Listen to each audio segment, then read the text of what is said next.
town of Goffstown, correct? Correct. You work up at the, is her mic on? Hello. Testing? We're just having a great day this morning. Go ahead, chat. Testing. One, Testing. two. All right. So feel free to adjust the microphone so that you're comfortable behind it. We're running with a skeleton crew this morning. Can only do so much at once, Rich. Oh, come on, Steve. You're part octopus. Anyway. So Donna, you are a teacher up at Goffstown High. Yes. And you started a show in Goffstown called School Board Watch on Goffstown Community Television. Is that correct? Correct. All right. So let's talk. I don't know if you've been following the show this week, but if you have, oh, her eyes lit right up. She's like, oh yeah, I've been following. So you know that there was an incident at Memorial High School, which frankly is probably routine for the schools today. I just happened to find out about it and decide to really dig into what happens when something like this happens. Does that make sense? Yes. How do administrators deal with it? How do police deal with it? What does the law say has to be done about it, et cetera, et cetera, et cetera.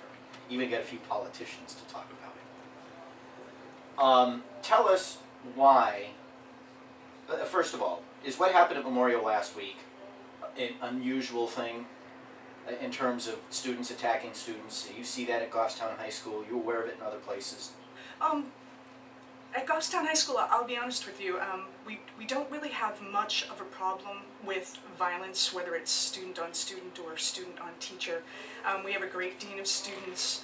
We do have a school resource officer in the building, and from what I've seen being in the hallways and just from when you hear kids talk about these kinds of things, they do happen, but they tend to be taken care of.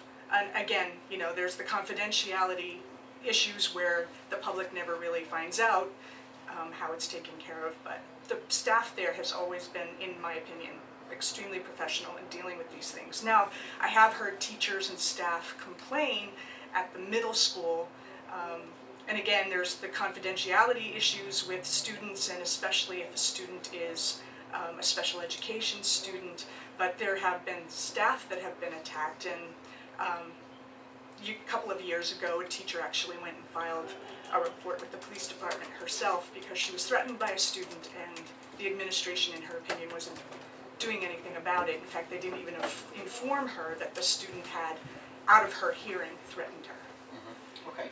Now tell us about Goffstown Watch and why you started it. Goffstown School Board Watch was started... School Board Watch, yes. Yeah, where public comment is always open.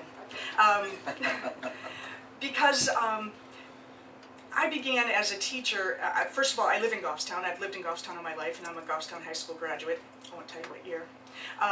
But I've lived here all my life. So there is that dual relationship that I have in the fact that I work for the district, but I'm also a taxpayer.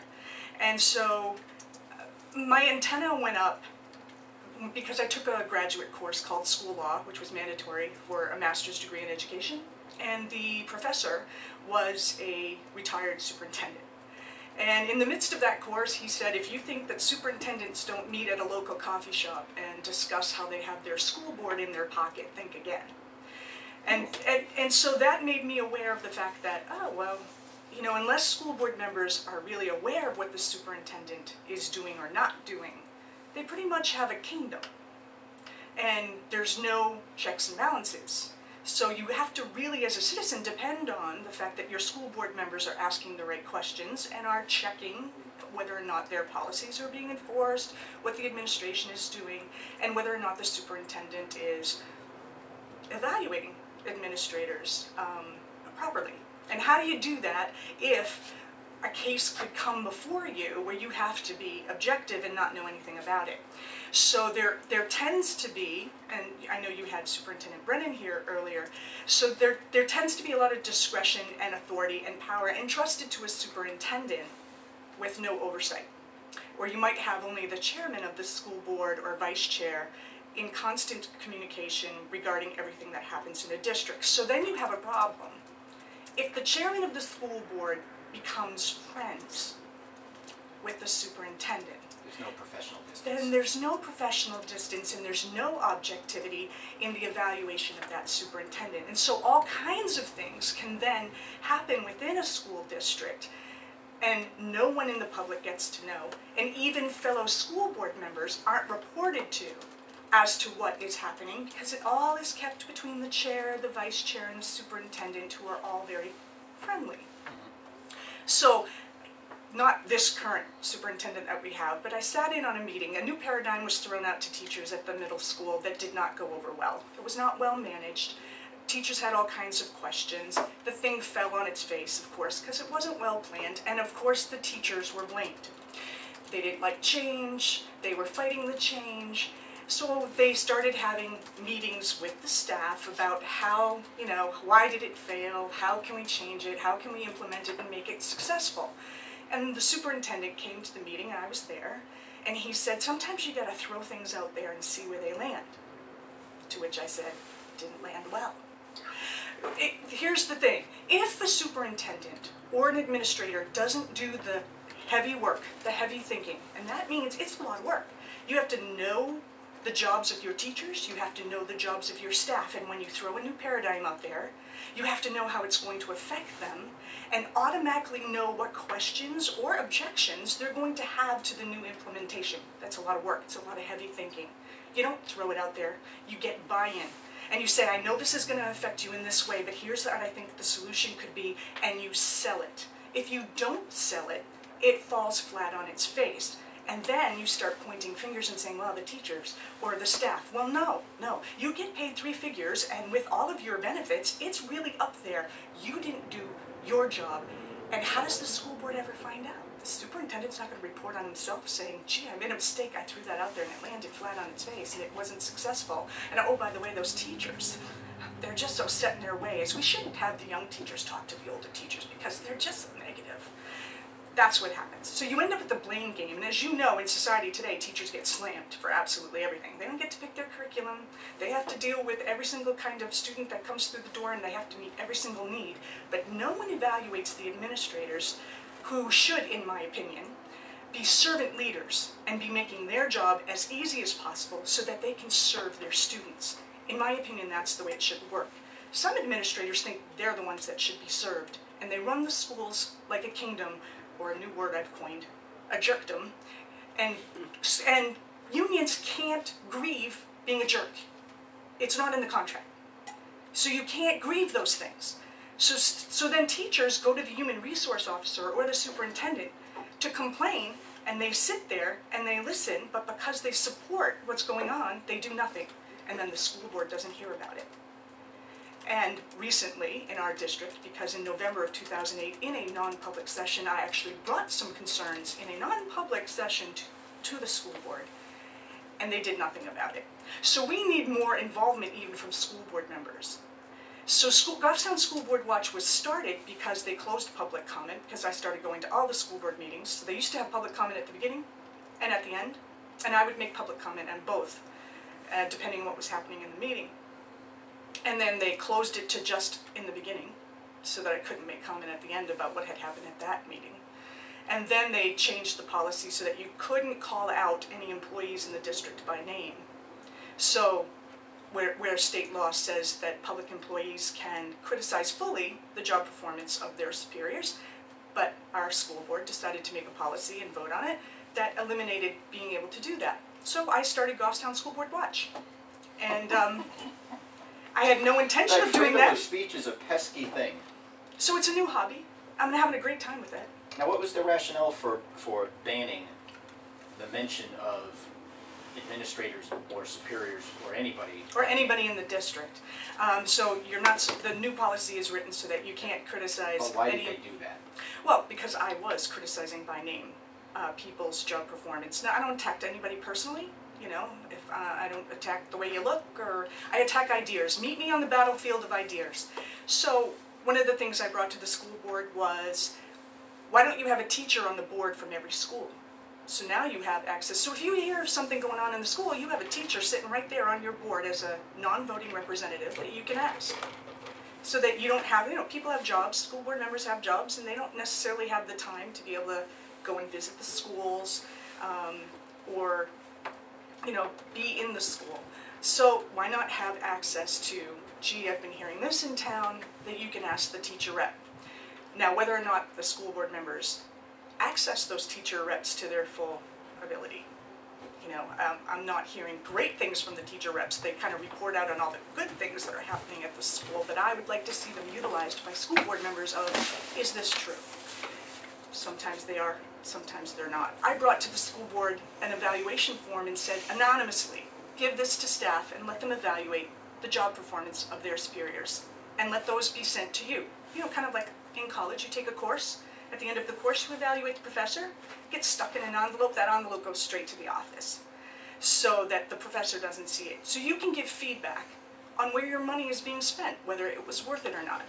So they haven't implemented that, and I've presented that to them. I got it, in fact, from a principal that was once in our district. I got an evaluation form, but there's some in books on how to evaluate where you can get feedback from your staff and teachers as to how your administrators are doing. How else are you going to know? It's a closed group. No one's going to report out when they make a mistake. When does your show air, Donna? I don't do a taping on a weekly basis, so I watch school board meetings and I use clips from school board meetings and then respond from a teacher perspective or a staff perspective. You're one of those. Yeah. So as things come up, or recently I've had Anne-Marie Banfield, so sometimes we even talk about broader issues. Anne-Marie's been a guest on our show. Recently I made an appeal for anyone in town who was interested, who's a critical thinker and willing to question absolutely everything the superintendent tells them, to please run for the school board. And I am encouraged because we have 3 open positions and we have 7 people running, only 2 of which are incumbents. And so it's my hope that we can get some new blood on there. And so some of the friendliness of the club can be broken up where we can get some objectivity. Now, in our conversations with various Manchester officials about the violence in the schools, and you said this, you said something that kind of caught my attention earlier in the interview, and it was more or less about the flow of information and what the school board members know about what's happening, really happening in the buildings. And that's been an issue here. And so in interviewing the superintendent, we discovered that under the procedures or rules of the Board of School Committee, the school board's conduct committee, which deals with issues of student behavior, only knows what the superintendent sends them. Exactly. So I kind of came to the conclusion that while there might be some statistics on incidents that aren't reported to the police, and the superintendent is working on a report for me, it's going to take a few days, he said. But what are the incidents that take place in the school that aren't reported to the police? See, that doesn't get passed along to the conduct committee, nor do these incidents that get reported to the police get reported to the conduct committee. The only thing really that gets reported to the conduct committee are those matters which require or which the superintendent recommends an expulsion. Because in Manchester, the superintendent, the way I guess it works is the principals in the building have the ability to suspend a student for up to 10 days without higher approval. Now, as a practical matter, most of the principals report violent acts to the superintendent's office, but the code of conduct or the policies of the school board do not require them to. So whether or not they're all doing it as a matter, quote-unquote, of practice is an open question. Then the superintendent has the ability to extend that suspension for another 10 days, and he says, I've had 2 people tell me he can extend it by 10 days. He says he can suspend someone for the rest of the year as long as it's not an expulsion. She's got a great deal of authority, which in and of itself I don't have a problem with. But it doesn't have to be reported to the school board. Correct. I had Sarah Ambrosi, who's a school board member here in Manchester, who sits on the student conduct committee. And I basically asked her, I said, shouldn't even if it's for oversight purposes, to see what the superintendent's dealing with, to see what's happening in the buildings, shouldn't there be thresholds? Shouldn't there be a requirement that everything that happens, every act of violence that happens in a school must be reported to the superintendent, who must then put together a report and send it to the student conduct committee? Why is the flow of information in schools on things that could be negative in their public relations effect, why aren't these things dealt with openly? Well, of course, I don't know if you've been following the news, but we have 2 towns that actually merge with us at the 7th grade level, and that's Dumbarton and New Boston, Sure. and they're contracted, they usually contract out for 10 years, and of course that was up. We're very used to those arrangements here in Manchester. Yes, so they're going to say that if any of those things become public, that it's damaging to the district. So the elected officials don't know about it because the superintendent, and if you have a superintendent that has really great values and character, well then it's not really a problem, no one notices. But if you have a superintendent who's willing to cover up all kinds of stuff, his or her own mistakes as well as the mistakes of the administrators under them, then the school board never knows. And here's the thing, when you try to get rid of an administrator who's not doing a good job, unless there's a paper trail that they're not doing a good job, school boards have a difficult time getting rid of them. It's not tenure per se, but they are protected by law to say, I should be given a chance to improve. You haven't informed me that I've done anything that's unpleasing to you, therefore. Well, if the school board doesn't know. Right. Well, but this isn't just an issue in Manchester schools or Goffstown schools where you have tuition towns, and you're worried that they might try. I know there's a move afoot in New Boston to try to break out of the Goffstown school district, and if New Boston does that, then New Boston will find what happens to its taxes and the issues that they will deal with in a high school will be the same thing that Bedford ran into, will be the same thing that Amherst ran into, the same thing that Litchfield ran into, the same thing that Bow ran into. I mean, it happens over and over again. The grass is always greener on the other side until you're the one who has to mow the lawn. And but that notwithstanding, there are plenty of districts out there where you don't have those tuition agreements, and you still have this problem. There isn't a school district, in my opinion, that is terribly forthcoming with the data on what happens. And I wonder, you know, it's a bit like the Catholic Church in this whole, I hate to bring it up, in the whole sex scandal. I mean, that thing just kept going from bad to worse because they were more concerned about what the public perception of the problem and its correction would be than its correction. Well, our school board doesn't even have a code of conduct, so I was like really impressed that Manchester even had a code of conduct on their school board. I got a little story about that. You know how there was a student code of conduct? You know when the student code of conduct first came into the city of Manchester? No. It was back in the late 70s or early 80s when my father was the president of the Manchester Education Association. And they actually had to fight with the school board to implement A code of a conduct. code of conduct. And I know this because Leo Pepino, who has been around Manchester politics forever, when I first came onto the scene, had these enormous scrapbooks. There were actually editorials written against my father by the union leader because he wanted a code of conduct in the schools. And by the way, that was the last time the Manchester Education Association proposed anything that had to do with improving education in the schools. And that's been a long time, but we digress. Right. If we begin to tie teacher performance to student outcome, and if we begin, which is everyone's threatening to do, that even your pay will be affected, you know, by, you're going to see more because teachers are going to even then, at least I would, begin to demand that the code of conduct be enforced, because there usually is one, but then principals can decide whether or not they want to enforce those things or not. Let me just give you, like my next show, I'm going to be dealing with a policy that the school board has called KEB. Policy KEB says that if a parent has an issue with a staff person at the school, they are to go to that staff person first, and if they're not happy with the response from the teacher or the staff person in the school, then they are to approach the principal in writing, and the principal has to respond within 10 days, and if you're not happy with that response, then you can go to the superintendent gets to respond in writing within 15 days, and then if you're not happy, then you can take your issue to the school board. Well, recently, teachers have been telling me that the principal at the middle school pulls them in and says, anonymously, a parent has complained about you, and here's the complaint. Okay, well, principal, there's Follow the policy. Follow the policy. The school board policy says you can't approach teachers with an anonymous parent complaint because, of course, staff doesn't believe that there really was. You know, these are made-up Well, complaints. even if there was, you know, you have the right to be faced by your accuser. Exactly. So what is the purpose of the policy committee on the school board working really hard to put these policies in place and to deal with the wording and have the first read and the second read? What is the point of that? If the principals get to have their own kingdom and decide what they can and cannot do. Now, I'm a special ed teacher. I have obligations by federal law that I have to do things within certain time limits, or I have deadlines, and you have to count those days and make sure it gets done.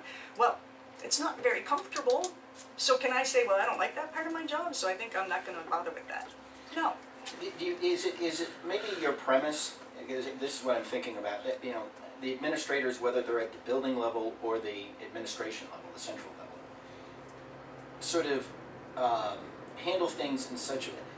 Do they proceed from the belief that if they were to say what was really going on, that somehow it would reflect poorly on their performance and maybe jeopardize their job? Absolutely. So we have these festering problems in schools, not only in Manchester and Goffstown, but perhaps throughout the system. I'll go even further to say that they cover up and blame somebody else. So, and really there's, especially with a lot of this dealing with juveniles and the juvenile laws and the confidentiality and what, I think in some ways it's a problem, but I also think in some ways it's a scapegoat. Mm-hmm. So other than starting your own TV show, what's the remedy? How do you bring sunlight into to a deep dark cave? Well, just having the show, I know, irks them. Through his, Keith Allard, who was chairman of the school board at the time, who's now currently a member and running again. He's up for re-election. I suggest people in Goffstown not vote for him. But he had a woman in town named Betsy Betancourt who was writing editorials in opposition to my editorials, and I'm open to meeting with Betsy Betancourt at any time. Meet me on the battlefield of ideas. Come on the show. Meet me for coffee. Let's talk about it. But through her, in an editorial, called me a terrorist. And I said, since I was, and said, would President Obama sit down with Osama bin Laden at the time, who was alive, and have tea? No, maybe a beer summit, I don't know. But the point of the matter... According to Janet Napolitano, you probably are a potential terrorist. I know. I know when that came out, I read it and I said, oh my God, I'm a threat to my own country. Well, here's the thing, that Betsy Betancourt never attended any of the school board meetings or came to talk to me or, before the attack came out, so I know that she was a spokesperson for somebody. And if you think I'm a terrorist, that's okay. By virtue of the fact that the show exists, it's shining a bright light, and the cockroaches will run, and those who have character and values will be left in the light shining. Well, one of the reasons why we started this radio show was because we thought there needed to be more attention on local issues. Donna, do you have a Facebook page? Do you have a website? Do you have anything where people want to, even if they're outside of Goffstown, or especially if they're outside of Goffstown, where they can learn more about what you're doing? The pegondemand.tv.